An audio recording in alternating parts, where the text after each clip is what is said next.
16వ వచనము దేవుని యొక్క ఉద్దేశం.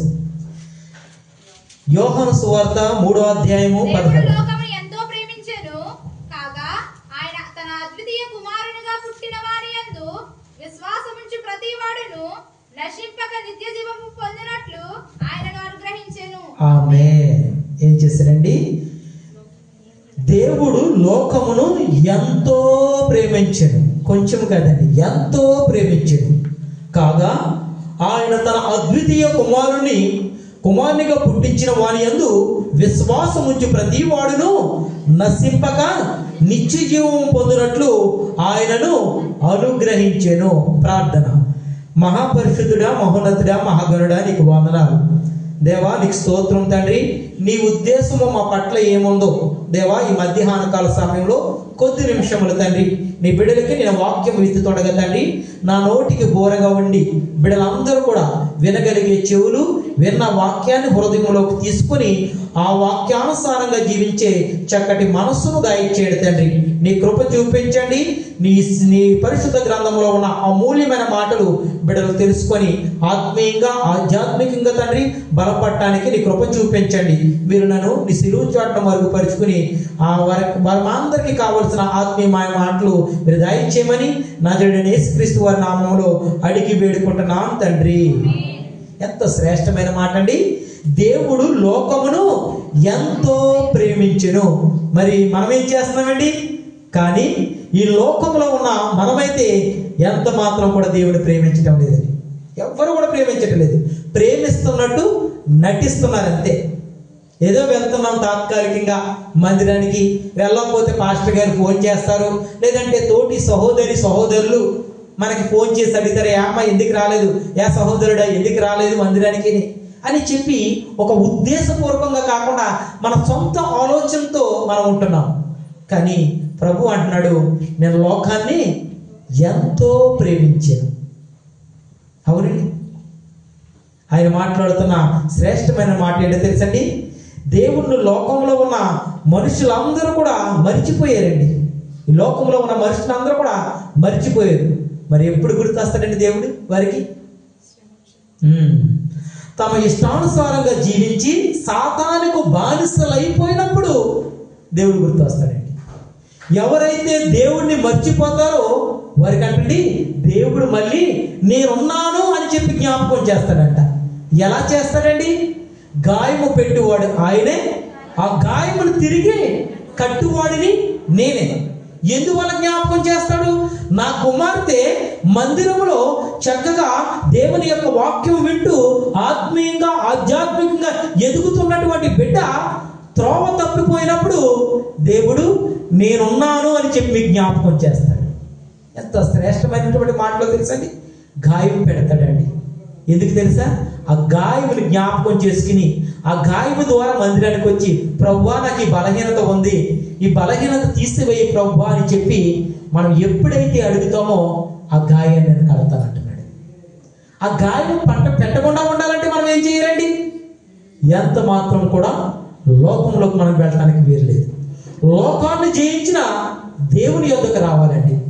భయముతోనూ భక్తితోనూ దేవుని మందిరానికి రావాలి.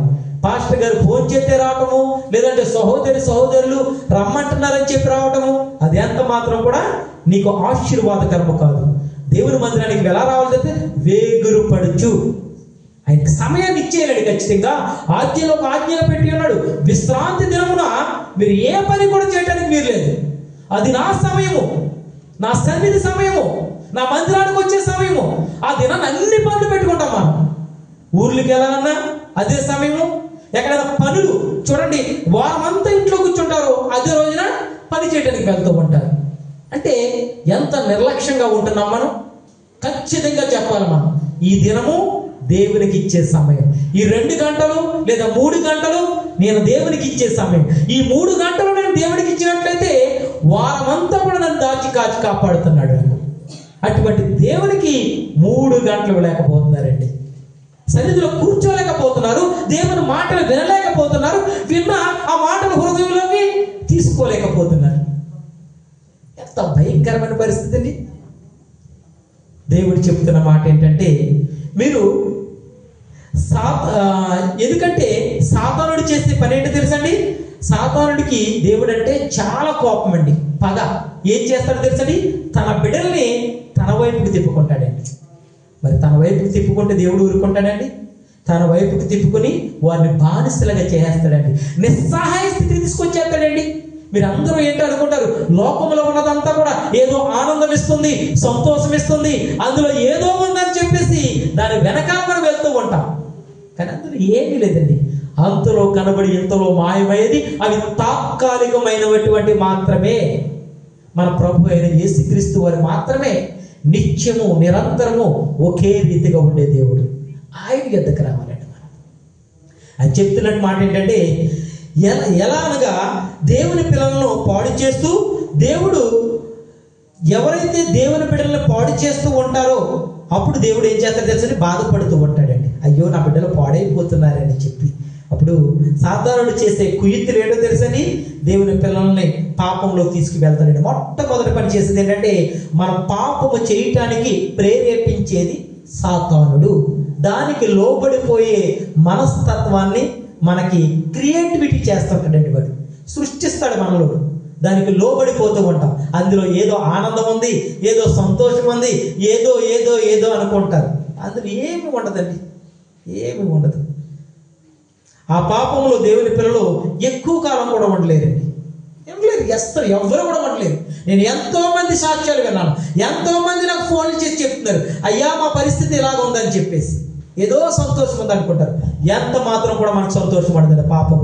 పాపంలో ఎప్పుడు కూడా మనకి దుఃఖము, ఆయాసము, నెమ్మది లేకుండా ఎప్పుడు ఏడుస్తూ ఉంటాం. పైకి మాత్రం కనబడుతూ ఉంటాం. మన ముఖంలో కళ ఎలా ఉంటుందంటే నవ్వుతూ ఉన్నట్టు ఉంటాం. మన హృదయంలో బాధ, వేదన, దుఃఖము చెప్పుకోవటానికి ఎవరూ లేరే నాకని బాధపడుతూ ఉంటాం. ఆయన అంటున్నాడు, మీరు ఎంత బాధపడినా సరే మీరు నా యొద్దకు రండి, నాకు చెప్పుకోండి, నేను మీకు సమస్యకి పరిష్కారాన్ని నేను ఇస్తాను.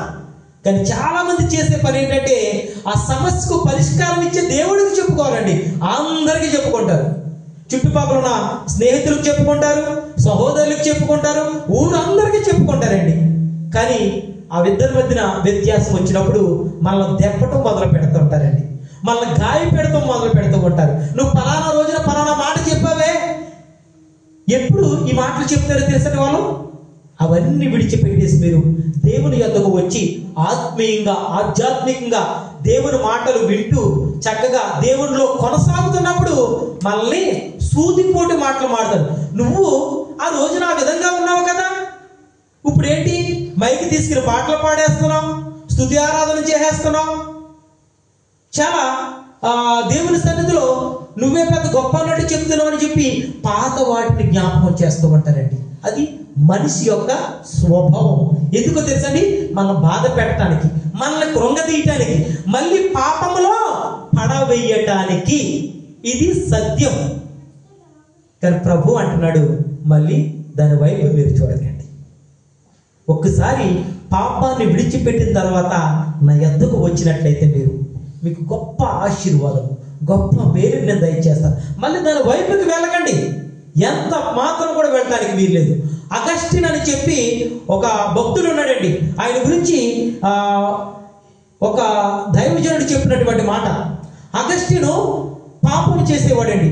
ప్రతిరోజు కూడా స్త్రీలతో వ్యభిచారం చేసేవాడు. ఆయన చేస్తున్నప్పుడు కొన్ని రోజులు తల్లి ప్రార్థన చేస్తుంది, నా కుమారుడు మారాలి, ఆ పాపంలోంచి బయటపడాలని చెప్పి తల్లి ప్రార్థన చేస్తుంది. ఎంత ప్రార్థన చేస్తే అంతగా ఎక్కువగా పాపం చేసేవాడండి ఆయన. కానీ తల్లి ప్రార్థన దేవుడు ఆలకించాడండి. ఆలకించి అగస్టిన్ని దేవుడు మార్పు తీసుకొచ్చాడండి. దేవుడు మార్పు తీసుకొచ్చిన తర్వాత మారినటువంటి వ్యక్తి అదే వీధిలో, అదే స్ట్రీట్లో వెళ్తున్నప్పుడు ఒక సహోదరి పిలుస్తుంది, అగస్టిను అగస్టిను అని పిలుస్తుంది. అప్పుడు ఆయన చెప్పిన మాట, మీరు పిలుస్తున్న అగస్టిను చచ్చిపోయాడు, ఇప్పుడు ఉన్న అగస్టిను దేవుని కొరకు జీవిస్తున్నాడు. దేవునికి స్తోత్రం కలిగిన గాక. ఎవరు చేస్తారండి ప్రార్థన? తల్లి ప్రార్థన చేసింది. ఎంతగా ప్రార్థన చేస్తే అంతగా పాడైపోయేవాడండి, పాపంలో పడిపోయేవాడు. కానీ దేవుడు తల్లి ప్రార్థన ఆలకించాడు. ఆలకించి తన జీవితంలో గొప్ప కార్యం చేశాడండి. తనని దేవుని వైపు తిప్పుకున్నారు. చాలా మంది అనుకుంటారు పాపంలో ఉన్నాము, మన బ్రతికింతే, మన స్థితి ఇంతే, దీని నుంచి ఎవరు కూడా విడుదల చేయలేదు అనుకుంటాడు. కానీ మన ప్రభు అయిన యేసుక్రీస్తు వారు అన్నాడు, నేను మిమ్మల్ని విడిపించడానికి వచ్చానయ్యా, మిమ్మల్ని స్వతంత్రులుగా చేయడానికి నేను వచ్చాను. మీరు బానిసలుగా ఉండటము, పాపంలో కొట్టుబిట్టలాడటము నాకు ఎంత మాత్రం కూడా ఇష్టం లేదు. మీరు పాపాన్ని జయించి నా యొద్దకు రండి, నీకు విడుదల ఇస్తా, ఒప్పుకోండి, విడిచిపెట్టేయండి, ఎవరికి చెప్పకండి. కానీ ఇంకొక మాట, శ్రేష్టమైన మాట అంటున్నాడండి, చాలా ధైర్యం ఇచ్చేటువంటి మాట. పాపము చేస్తున్నటువంటి వారికి ఒక ధైర్యం ఇచ్చేటటువంటి మాట, మనం తప్పు చేస్తున్నటువంటి వారికి ధైర్యం ఇచ్చేటువంటి మాట ప్రభు వాక్యం ద్వారా చెప్తున్నటువంటి మాట ఏంటో తెలుసా? నేను మునుపుటి వాటిని నేను జ్ఞాపకము చేసుకోను. దేవుడే చెప్పినప్పుడు ఈ మనుషులు ఎంతండి? దేవుడి జ్ఞాపకం చేసుకోవడం అంటే ఈ రోజు మనం తీసుకున్న నిర్ణయం మీద డిపెండ్ అయి ఉంటుంది. మనం ఏమైతే నిర్ణయం తీసుకుంటున్నామో, ప్రభువా నేను చేసిన తప్పు నీ ఎదుట నీ సన్నిధిలో నేను ఒప్పుకొని విడిచిపెడుతున్నానని చెప్పి ఎవరైతే తీర్మానం తీసుకుంటారో వారంటండి కనికరం పొందుతారంటండి. ఎవరి దగ్గర నుంచి? దేవుని యొద్ద నుండి. సామెతల గ్రంథంలో ఈ మాట ఉంటుందండి, తప్పును ఒప్పుకొని విడిచిపెట్టిన వాడు కనికరము పొందెను. ఎంత శ్రేష్టమైనటువంటి మాట అండి. మరి విడిచిపెట్టగలుగుతున్నామా? ఆలోచించండి, ఒకసారి ఆలోచించండి. ప్రభు ప్రతిసారి కూడా ఒక అవకాశం ఇస్తుంటాడు. ఎలా అవకాశం ఇస్తాడండి? దేవుడు వాక్యం ద్వారా మాట్లాడుతాడు. ఎలా అవకాశం ఇస్తాడండి? ఆత్మీయమైన బిడ్డలు మనం చెప్తూ ఉంటారు, అమ్మా మీరు తీసుకున్న మార్గము కరెక్ట్ది కాదు, మీరు తీసుకుంటున్నటువంటి నిర్ణయాలు సరైనవి కాదని చెప్పి మనకు చెప్తూ ఉంటారు. అంటే మనం అర్థం చేసుకోవాలి, అజ్ఞానంలో ఉండకూడదు. అజ్ఞానుల వలె కాకుండా జ్ఞానుల వలె మీరు నడుచుకోమంటున్నాడు. దేవుని మందిరికి వస్తున్నాం, వెళ్ళిపోతున్నాం అంటే ఎంత మాత్రం ఉపయోగకరం కాదు. మనం ఏమి నేర్చుకుంటున్నాం, ఎలా ఉంటున్నాం, మనం ఎలా జీవిస్తున్నాము చెప్తున్నప్పుడు వినాలి. విన్న మాటల్ని హృదయంలో దాచుకొని ఈరోజు సేవకుడు ద్వారా నాతో మాట్లాడాడే, అయ్యో నా బ్రతుకు మార్చుకోవాలి, నేను ఆ స్థితిలో ఉంటున్నానే, వాక్యం అయ్యో నా దేవుడు నాతోనే మాట్లాడుతున్నాడే అని చెప్పి ఎవరైతే నమ్మి విశ్వసించి వారిలో ఒక నూతనమైన మార్పు వస్తుందో వారిని దేవుడు బహుగా ఆశీర్దిస్తాడండి. కానీ చాలా మంది బిడ్డలు అందులోంచి రాలేకపోతున్నాము, మా పరిస్థితి ఇలా ఉందని చెప్పేసి అంటున్నట్టు. కానీ చాలా జాగ్రత్త నా ప్రియ సహోదరి సహోదరులారా, దేవుడు లోకముని ఎంతో ప్రేమించాడు. తన స్వరూపము చొప్పున, తన పోలికను చొప్పున సృష్టించుకున్న మనుషుల్ని ఎంతగా ప్రేమించాడు తెలుసండి? ప్రేమించడం కాదండి, ప్రాణం పెట్టేశాడు. ప్రేమ అంటే చిన్న విషయము, ప్రాణం పెట్టడం అంటే ఎవరైనా పెట్టగలుగుతారా ప్రాణం? మన కొరకు ఎవ్వరు కూడా పెట్టలేరు. కానీ దేవుడు ప్రాణం పెట్టిన దేవుడు అంటున్నాడు, అమ్మా మీరు నా యొద్దకు రండి, విడిచిపెట్టండి అన్నీ కూడా, విడిచిపెట్టి నా యొద్దకు రండి, నా మాటలు వినండి, నేను మిమ్మల్ని స్వస్థపరుస్తాను, బాగుపరుస్తాను, మిమ్మల్ని పాత వాటిని వేటిని కూడా నేను జ్ఞాపకం చేసుకోను, ఒక నూతనమైన సృష్టిగా మిమ్మల్ని సృష్టిస్తాను, పాతవి గతించను, సమస్తము నూతనమైన. ఈ నూతనమైన మార్పు ఎప్పుడు వస్తుందో తెలుసండి? ప్రభు అయిన యేసుక్రీస్తు వారిని సొంత రక్షకుడిగా మనం అంగీకరించినప్పుడు. ఆయన ఏమని అంగీకరించాలండి? ఇతని ద్వారానే నాకు నిత్య జీవము, ఇతని ద్వారానే నేను పరలోకానికి వెళ్తాను, ఈయన ద్వారానే నాకు విముక్తి వస్తుంది, ఈయన ద్వారానే నేను సమస్తము చేయగలుగుతాను. ఎవరైతే నమ్మి విశ్వసించి బాప్తిసం పొందుతారో వారంటండి రక్షింపబడును. ఒకవేళ నమ్మకుండా బాప్తిసం పొందకుండా ఉంటే వారు శిక్షింపబడును. అది కూడా చెప్పాడండి, నన్ను నమ్మి విశ్వసించి బాప్తిసం పొందితే మీరు రక్షించబడతారు. ఒకవేళ నన్ను నమ్మి విశ్వసించకుండా మీరు ఇష్టానుసారంగా లోకానుసారంగా జీవిస్తే గనక మీరు శిక్షింపబడుదును. ఈ రెండు విషయాలు కూడా పరిశుద్ధ గ్రంథంలో ఉన్నాయండి. చూద్దామండి. చాలా శ్రేష్టమైనటువంటి మాటలు మనతో మాట్లాడే ముందు కొన్ని విషయాలు మీకు చెప్తానండి. మనుషులు అంటండి ఏడవటం మొదలు పెట్టారండి, దేవునికి ప్రార్థించడం మొదలు పెట్టారండి. ఎప్పుడు తెలుసండి? పాపంలో ఉన్నప్పుడు. అప్పుడు దేవుడు ఏం చేశాడు తెలుసండి? మనల్ని ఆ వారి అంటున్న మాట్లాడండి, ప్రభువా మమ్మల్ని కాపాడండి ప్రభువా అని చెప్పి మొరపెట్టుచున్నారండి.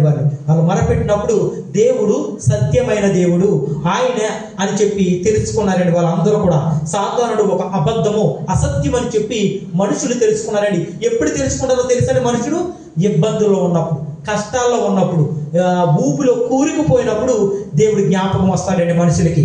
అప్పుడు దేవుడు తన బిడ్డల మీద జాలిపడి మనం ఎంత కష్టంలో ఉన్నా ప్రభువా అని చెప్పి మనం మొరపెట్టినప్పుడు ఖచ్చితంగా ఆలకిస్తాడండి. జాలిపడే దేవుడు అండి ఆయన, కరుణామయుడు, కనికరము చూపే దేవుడు. మనం ఎంత స్థితిలో ఉన్నా సరే ఒక్కసారి మోకరించి, మనుషుడు కాదని మీరు ఫోన్లు చేసి మాట చెప్పవలసింది దేవుడికి చెప్పుకోండి. మొర పెట్టడము, ప్రార్థన చేయటం, దేవుడితో మీరు మాట్లాడండి. మీరు ఎలా మీ తండ్రితో మీరు ఎలా మాట్లాడతారో, మీ తల్లితో ఎలా మాట్లాడతారో అలా స్వతహాగా మీకు వచ్చిన ప్రార్థన మీరు చేసి మాట్లాడండి. ఆయన అంటండి, ఆయన జాలి చూపించే దేవుడిని అంటున్నాడండి. సత్యం అంటే ఏంటో తెలుసుకున్నారు నా బిడ్డలే. దేవుడు వారిని ఏం చేస్తారో తెలుసండి, సర్వ సత్యములోకి నడిపిస్తాడు. ఎందుకంటే సత్యము ఎవరో తెలుసుకున్నారు. సాతానుడి వల్ల నేను ఇబ్బందులు పడుతున్నాను, బంధింపబడుతున్నాను, కానీ ప్రభు అయిన యేసుక్రీస్తు వారే సత్యము అని చెప్పి తెలుసుకున్నటువంటి మనము దేవుడి వద్దకు వచ్చినట్లయితే దేవుడు చేసే పని ఏంటో తెలుసండి, ఆయన దేవుడు వారిని సర్వసత్యములోకి నడిపిస్తాడండి. తన ప్రియమైన కుమారుణ్ణి ప్రభు అయిన యేసుక్రీస్తు వారిని ఈ భూమి మీదకు పంపించాడండి. ఎందుకోసం తెలుసండి, నశించిపోతున్న వారిని